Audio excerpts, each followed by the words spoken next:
एमाले वरिष्ठ कुमार माधव कुमार नेपालले सोचेको पूरा भयो।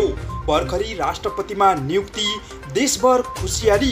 कांग्रेस क्रियाशील सदस्यताको प्रतिवेदन आज बुझाउँदै भारतीय भाजपा नेता चौथै वालेको दौडधुप। देउवालाई भेटेपछि भर्खरै ओलीसँग भेटवार्ता।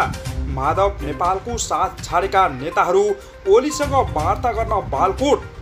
माओवादीसँग कुनै हालतमा एकता गर्नु हुँदैन, नेकपा एमालेका वामदेव गौतमको निर्णय। एमालेको चेतावनीका बीच लुम्बिनी प्रदेशसभा बैठक आज बोलाइयो। राष्ट्रपति भण्डारीद्वारा राजकसलको अभिषेकन ग्रहण। भाजपाका विदेश विभाग प्रमुख चौथैले प्रधानमन्त्री देउवासँग भेटवार्तामा के गरे छलफल हेर्नुहोस्। माओवादीले तोक्यो 6 प्रदेशको इन्चार्ज। अब पुरा समाचार सुन्नुहोस्।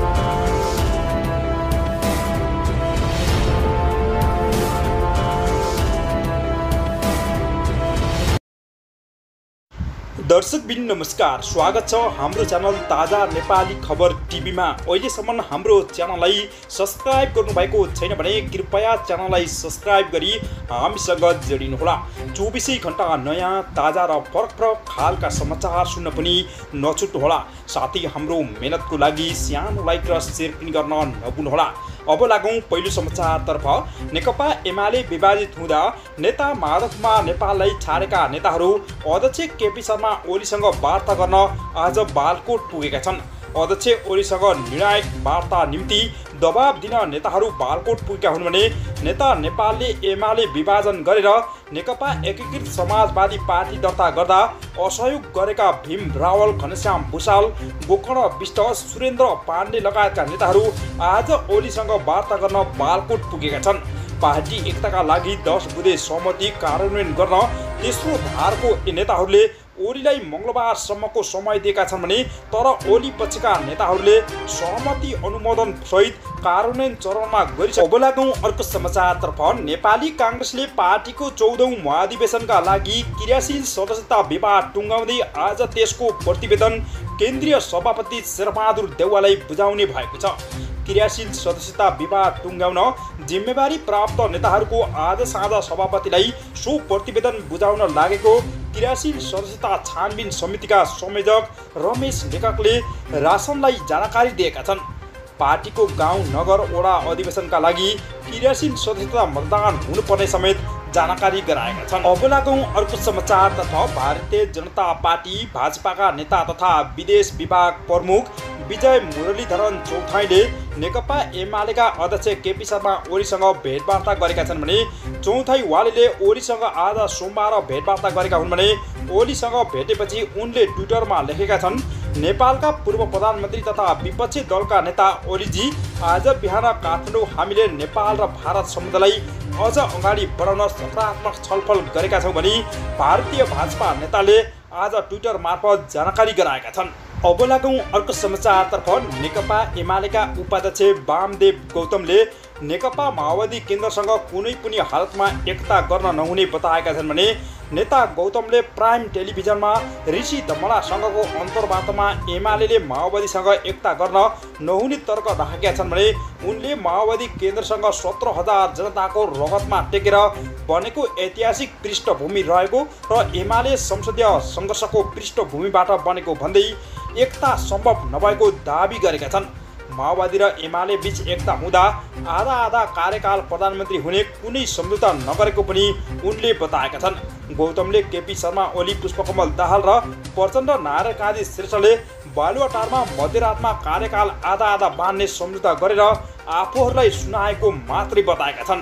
अब लागौँ अर्को समाचारतर्फ। सत्तारूढ गठबन्धनले प्रमुख प्रतिपक्ष नेकपा एमालेका सांसदहरूले सभामुख अग्निप्रसाद सापकोटामाथि गरेको व्यवहार संसदीय मर्यादा विपरीत भएको बताएका छन् भने नेपाली कांग्रेसकी सचेत पुष्पा भुषाल, नेकपा माओवादी केन्द्रका प्रमुख सचेत देव गुरुङ, जनता समाजवादी पार्टी नेपालको सांसद प्रदीप यादव, राष्ट्रिय जनमोर्चाकी दुर्गा पौडेल र नेता माधव कुमार नेपाल निकट सांसद जीवनराज श्रेष्ठले संयुक्त विज्ञप्ति जारी गरी एमाले सांसदको गतिविधि विरोध समेत जनाएका छन्।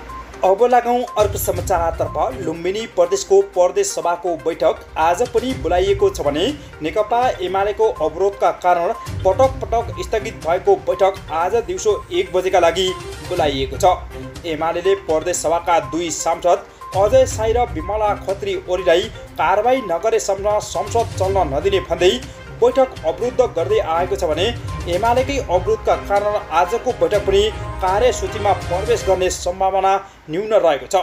एमालेले बिना विभागीय मन्त्री साई र सांसद ओलीलाई पार्टीको हिप विधान आचार्य सहित उल्लङ्घन गरेको भन्दै पदमुक्त गर्न प्रदेश सभामा पत्र दर्ता समेत गरिएको छ। उसले अस्वीकार गरेको छ भने प्रदेश सभा सचिवालयले पदमुक्त गर्न नमिल्ने भनेपछि एमाले झन् निकै आक्रोशित बन्दै गएको छ।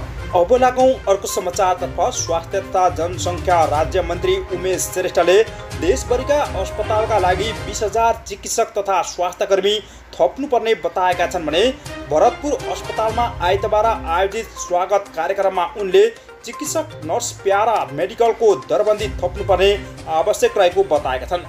गरिब जनताले सहज उपचार पाउनका लागि जनशक्ति तथा थप गर्नुपर्ने आवश्यक रहेको बताउँदै उनले सरकारी अस्पतालहरूलाई साधन र स्रोत जनशक्ति अभाव हुन दिन नहुने समेत जोड दिएका छन्। अब लागौं अर्को समाचारतर्फ। नेकपा माओवादी केन्द्रले प्रदेश कमिटीमा रिक्त रहेका पदाधिकारी विभागको प्रमुख र जिल्लाको इन्चार्ज तोकेको छ भने आइतबार पार्टी केन्द्रीय कार्यालय पेरिस डाँडामा बसेको स्थायी कमिटीको बैठकले विभिन्न प्रदेशका रिक्त रहेको पदाधिकारी र विभागको प्रमुख तोकेको प्रवक्ता नारायण श्रेष्ठले जानकारी दिएका छन्।